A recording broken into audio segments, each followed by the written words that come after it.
can't deny that as we walk through this life, we face all sorts of different trials on a daily basis. And usually these challenges lead us to find shelter in something or someone. I have a role as a mental health counselor in Miami's Juvenile Detention Center. And one of the cool things that I get to teach the clients that I work with is a strategy called the coping mechanism, right? Coping mechanism is pretty much defined as a strategy that a person relies on to manage stress. So many people around us face stress in diverse ways. And even in your own life, if you think about it, you also do too. Many people will use things such as the gym, alcohol or drugs, money, partying, work.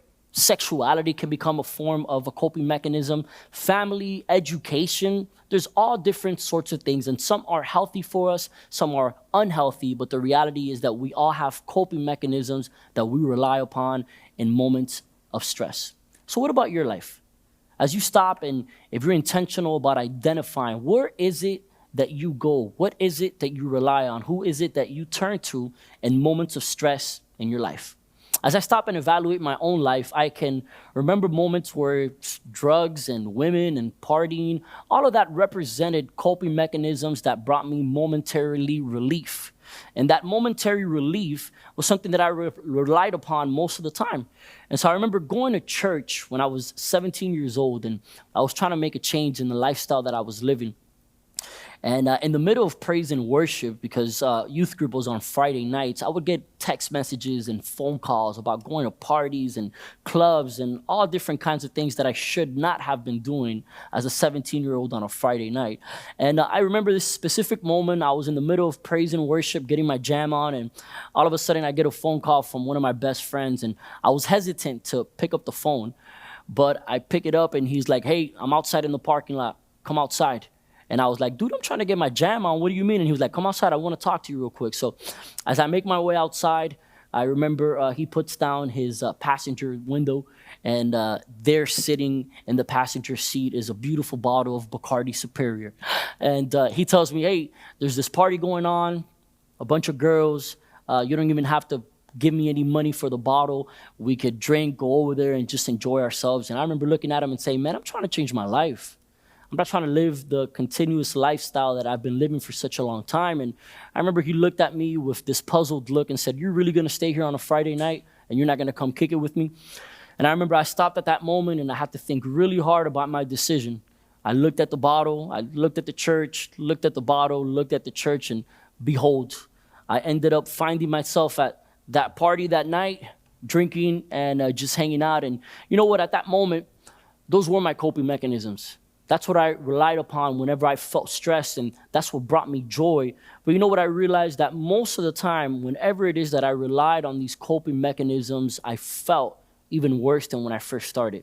It just continued to create destruction upon my life. And there's this interesting verse in the book of Jeremiah, chapter 2, verse 13, where God is speaking to the people of Israel, and he says this: "My people have committed two sins. One, they have forsaken me, the spring of living water. And two, they have dug their own cisterns, broken cisterns that cannot hold water."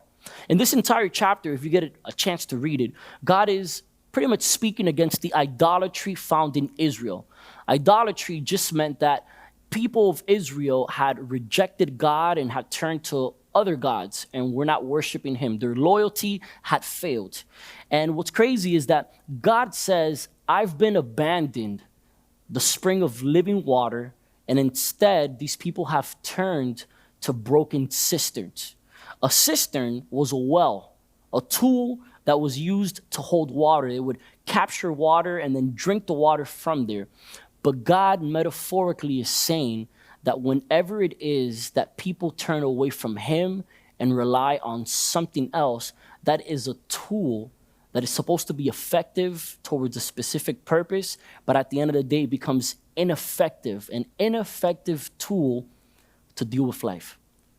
Can you imagine being thirsty and you pass by and ignore a natural spring where you could find amazing water? in order to go and walk towards this well or cistern that you've dug, but you know it's ineffective and it's broken and it has no water?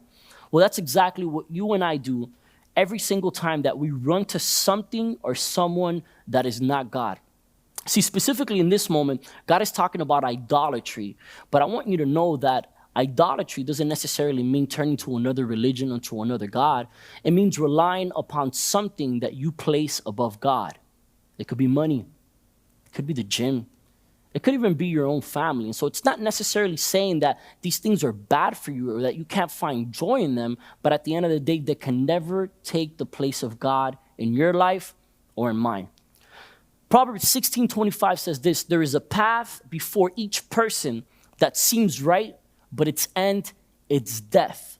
In other words, there are paths and coping mechanisms that you and I take or that we rely upon that momentarily they seem like they're the best choice, but at the end of the day, it's full of destruction. And so today, I challenge you. Look upon your own life. What are some of the coping mechanisms or the strategies that you use to deal with life?